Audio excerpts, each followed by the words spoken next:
नमस्कार।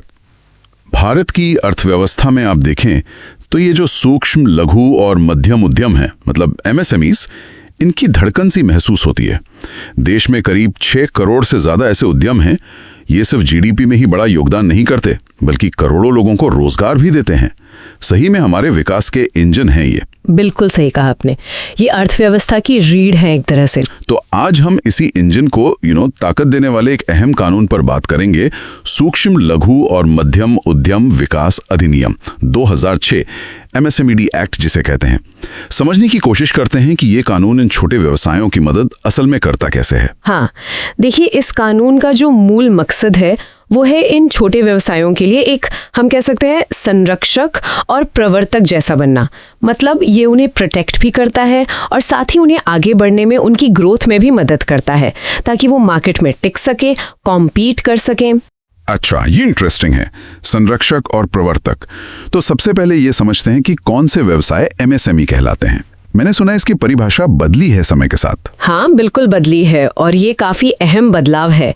देखिए, 2006 में जब ये कानून आया था, तब क्लासिफिकेशन सिर्फ इस बात पर था कि प्लांट और मशीनरी में कितना निवेश किया गया है। लेकिन 2020 में आत्मनिर्भर भारत पैकेज के तहत इसे बदला गया। अब निवेश के साथ साथ सालाना टर्नओवर दोनों को देखा जाता है। तो अब दोनों चीजें देखी जाती हैं। जी हाँ, और इससे मैन्युफैक्चरिंग और सर्विस सेक्टर का जो फर्क था वो भी खत्म हो गया। सबके लिए एक ही क्राइटेरिया। और सुनने में आया है कि शायद 2025 से ये परिभाषा और बदलने वाली है। कुछ नए अपडेट्स? जी हाँ, 1 अप्रैल 2025 से नई सीमाएं प्रस्तावित हैं जो और बढ़ाई गई हैं। अब माइक्रो उद्यम वो होंगे जिनका निवेश 2.5 करोड़ तक और टर्नओवर 10 करोड़ तक हो। 2.5 करोड़ और 10 करोड़, ओके। हाँ, स्मॉल के लिए निवेश 25 करोड़ तक और टर्नओवर 100 करोड़ तक, और मीडियम के लिए निवेश 125 करोड़ तक और टर्नओवर 500 करोड़ तक होगा। अरे वाह, इसका मतलब तो ये हुआ कि अब ज्यादा व्यवसाय, मतलब ज्यादा बड़े लेवल के व्यवसाय भी एमएसएमई के दायरे में आ पाएंगे और उन्हें बढ़ने की ज्यादा गुंजाइश मिलेगी, बिना ये चिंता किए कि कहीं वो एमएसएमई का दर्जा ना खो दें। बिल्कुल सही। ये उन्हें स्केल अप करने के लिए ज्यादा स्पेस देता है, महत्वाकांक्षी होने का एक तरह से लाइसेंस। हाँ, सही कहा। अच्छा, अगर कोई व्यवसाय इन क्राइटेरिया में आता है तो उसे रजिस्टर कैसे करवाते हैं? मतलब सरकारी तौर पर एमएसएमई कैसे बने? प्रक्रिया मुश्किल तो नहीं? नहीं, बिल्कुल नहीं। अब ये काफी आसान हो गया है। जुलाई 2020 से उद्यम पंजीकरण की व्यवस्था है। ये पूरी तरह से ऑनलाइन है, पेपरलेस है और सेल्फ डिक्लेरेशन पर आधारित है। अच्छा, कोई डॉक्यूमेंट अपलोड नहीं करने? नहीं, बस आधार नंबर और पैन नंबर चाहिए और कुछ नहीं। बस ऑनलाइन फॉर्म भरिए। अरे वाह, ये तो बहुत ही सुविधाजनक लग रहा है। हाँ। अच्छा, पंजीकरण हो गया, उसके बाद एक बड़ी चुनौती जो छोटे व्यवसायों के सामने आती है वो है पेमेंट, समय पर पैसा मिलना। क्या ये कानून इसमें कुछ मदद करता है? हाँ, बिल्कुल करता है। और ये इस एक्ट का एक बहुत ही, आप कह सकते हैं, मजबूत पहलू है।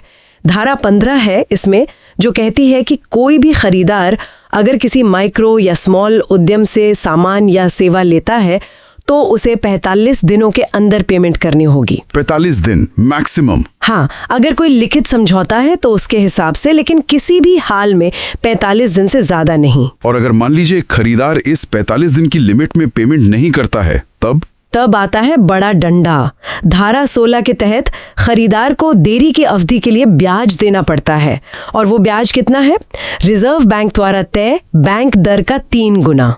3 गुना? जी हाँ, और ये साधारण ब्याज नहीं है, ये चक्रवृद्धि ब्याज है जो मासिक आधार पर कंपाउंड होता है। बाप रे, मतलब ये तो पेमेंट डिले करने वालों के लिए बहुत बड़ा डिटरेंट है। बिल्कुल, ये एमएसएमईज के कैश फ्लो को प्रोटेक्ट करने के लिए बहुत जरूरी प्रावधान है। सही बात है। अच्छा, मान लीजिए फिर भी पेमेंट को लेकर कोई झगड़ा हो ही रहता है, डिस्प्यूट हो जाता है, तो क्या कोई समाधान का रास्ता है इसमें? जरूर है। इसके लिए हर राज्य में micro and small enterprises facilitation council यानी MSEFC बनाई गई हैं। आप इन्हें छोटे व्यवसायों के लिए एक तरह की स्पेशल कोर्ट समझ सकती हैं। भुगतान संबंधी विवादों को आप यहाँ ले जा सकते हैं। अच्छा, ये काउंसिल्स क्या करती हैं? काउंसिल पहले तो सुलह कराने की कोशिश करती है। अगर बात नहीं बनती तो फिर मामला आर्बिट्रेशन में जाता है और काउंसिल फैसला सुनाती है। और अगर खरीदार उस फैसले से भी खुश ना हो, वो कोर्ट जाना चाहे तो उसके लिए भी एक शर्त है, धारा 19 में। अगर खरीदार काउंसिल के फैसले को किसी कोर्ट में चुनौती देना चाहता है तो उसे अपील दायर करने से पहले जो भी अवार्ड अमाउंट तय हुआ है उसका 75% हिस्सा कोर्ट में जमा कराना होगा। ओ, मतलब पहले 75% जमा करो फिर अपील करो। ये तो छोटे सप्लायर के लिए बहुत बड़ी राहत है। जी हाँ, ये उनके हितों की रक्षा करता है। तो ये भुगतान सुरक्षा और विवाद समाधान तो बहुत मजबूत लग रहे हैं। इसके अलावा और क्या खास फायदे मिलते हैं पंजीकृत एमएसएमईज को? फायदे कई हैं, जैसे लोन मिलना आसान हो जाता है। एक स्कीम है CGTMSE, credit guarantee fund trust for micro and small enterprises. ये बैंकों को लोन गारंटी देती है जिससे एमएसएमईज को बिना कुछ गिरवी रखे, मतलब बिना कोलैटरल के लोन मिल सकता है। मुद्रा योजना भी एक उदाहरण है। हाँ, मुद्रा का तो काफी नाम सुना है। हाँ, इसके अलावा सरकारी खरीद में भी इन्हें प्राथमिकता मिलती है। मतलब सरकार जब कुछ खरीदती है तो एमएसएमईज को प्रेफरेंस दिया जाता है।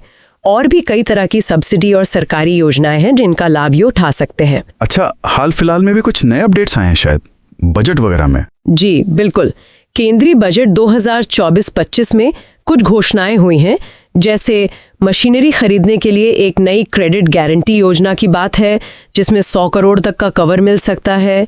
मुद्रा ऋण की सीमा भी बढ़ाई गई है और जैसा हमने पहले बात की 2025 से वो जो क्लासिफिकेशन की सीमाएं बढ़ रही हैं उससे और ज्यादा उद्यम इन सभी लाभों के दायरे में आ जाएंगे।